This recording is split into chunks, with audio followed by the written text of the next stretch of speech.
Shalom, selamat malam Bapak Ibu Saudara yang dikasihi Tuhan Yesus Kristus. Selamat kita berjumpa kembali dalam renungan pada malam hari ini. Saya mengucapkan salam sejahtera buat saudara semua dimanapun saudara berada. Damai dan sukacita oleh Roh Kudus melimpah senantiasa dalam hati dan kehidupan saudara semua. Sebelum kita mendengarkan kebenaran firman Tuhan, mari kita berdoa.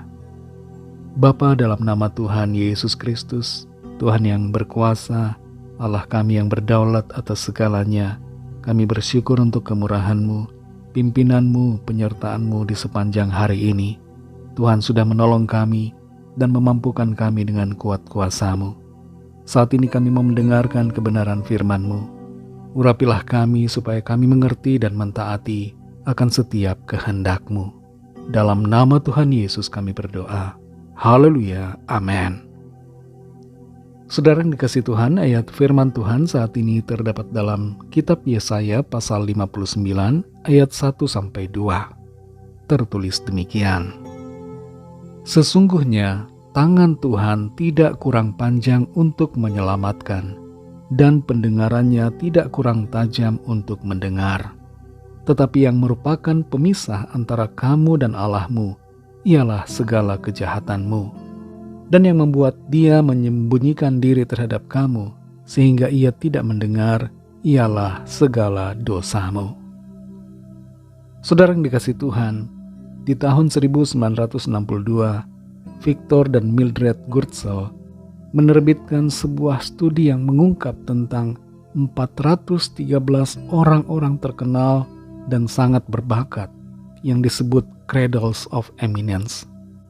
Victor dan Mildred menghabiskan waktu bertahun-tahun untuk mencoba memahami apa yang membuat orang-orang ini dapat mencapai keberhasilan yang luar biasa.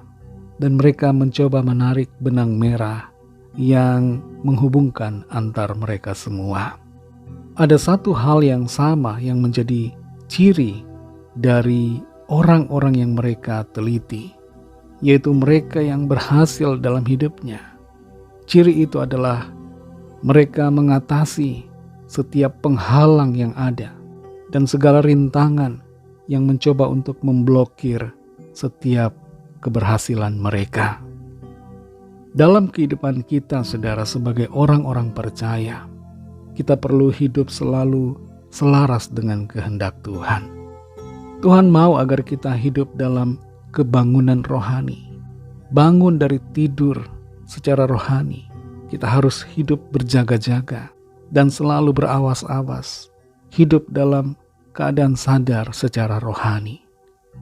Ada beberapa penghalang dari kebangunan rohani. Pertama adalah dosa dan pelanggaran kita. Segala dosa dan pelanggaran menjadi penghalang dari kebangunan rohani. Dan dosa serta pelanggaran kita juga menghalangi berkat Tuhan untuk dicurahkan dalam kehidupan kita. Kalau kita mau hidup dalam kebangunan, dalam keadaan sadar secara rohani, tinggalkan dosa dan jangan sembunyikan dosa. Yang kedua, saudara, kekerasan hati. Hati yang keras, hati yang bebal, hati yang memberontak membuat kita tidak mau ditegur dan tidak mau mengikuti panggilan Tuhan. Kebangunan rohani secara pribadi akan terjadi kalau kita mau melembutkan hati dan mau menuruti suara panggilan Tuhan. Dalam Ibrani 3 ayat 15 dikatakan, pada hari ini jika kamu mendengar suaranya, janganlah keraskan hatimu. Yang ketiga, saudara, penghalang kebangunan rohani adalah terlalu fokus dan cinta kepada dunia ini. Terlalu fokus pada materi, hal-hal lahiriah, popularitas, dan kenyamanan dunia dapat menghalangi kita untuk mengalami kebangunan rohani. Dalam 1 Yohanes 2 ayat 15 dikatakan, janganlah kamu mengasihi dunia dan apa yang ada di dalamnya. Kita memang masih di dunia, masih bekerja. Itu tidak ada masalah, saudara. Lakukan yang terbaik. Tuhan mau kita hidup dalam berkat-Nya. Tapi jangan fokus kepada dunia. fokuslah kepada Tuhan, Sang Pemberi berkat dan sumber kehidupan bagi kita. Penghalang yang keempat adalah merasa diri sudah benar. Orang yang paling sulit untuk mengalami kebangunan rohani adalah orang yang merasa sudah cukup baik, yang merasa sudah tidak perlu Tuhan, yang merasa hidupnya sudah dalam trek yang benar, padahal menuruti keinginan sendiri. Saudara yang dikasihi Tuhan, mari jangan keraskan hati kita. Hiduplah sungguh-sungguh dalam pertobatan. Miliki hati yang lembut dan mau diajar. Lepaskan setiap fokus kepada dunia dan miliki hati yang selalu merindukan Tuhan dalam kehidupan kita. Jangan kita tidur secara rohani, tapi bangunlah, sadarlah secara rohani, agar kita senantiasa ada dalam keadaan berjaga-jaga untuk selalu siap sedia menyambut kedatangan Tuhan. Mari kita berdoa. Terima kasih Tuhan Yesus, kami bersyukur untuk firman-Mu yang sudah kami dengar, firman-Mu yang menolong kami untuk mengerti, agar kami mengatasi setiap penghalang untuk kami mengalami kebangunan rohani.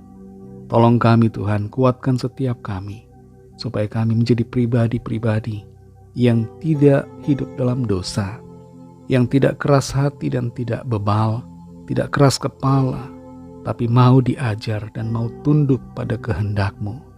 Tidak cinta akan dunia ini, tapi cinta akan Tuhan. Penuhi kami Roh Kudus.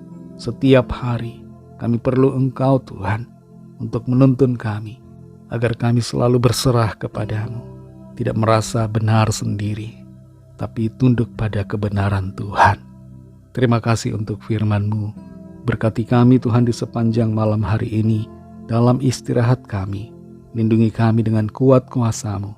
Bangunkan kami kembali besok pagi dengan kekuatan yang baru. Kami berdoa bagi yang sedang dalam keadaan sakit dan yang sedang dalam pergumulan. Lawatlah ya Tuhan, dan nyatakan kuasa pertolongan, mujizat-Mu yang ajaib bagi setiap kami. Berkatilah bangsa kami Indonesia dan juga semua bangsa di dunia ini. Curahkanlah hujan pertobatan agar setiap orang dari segala bangsa percaya kepada-Mu dan menerima anugerah keselamatan.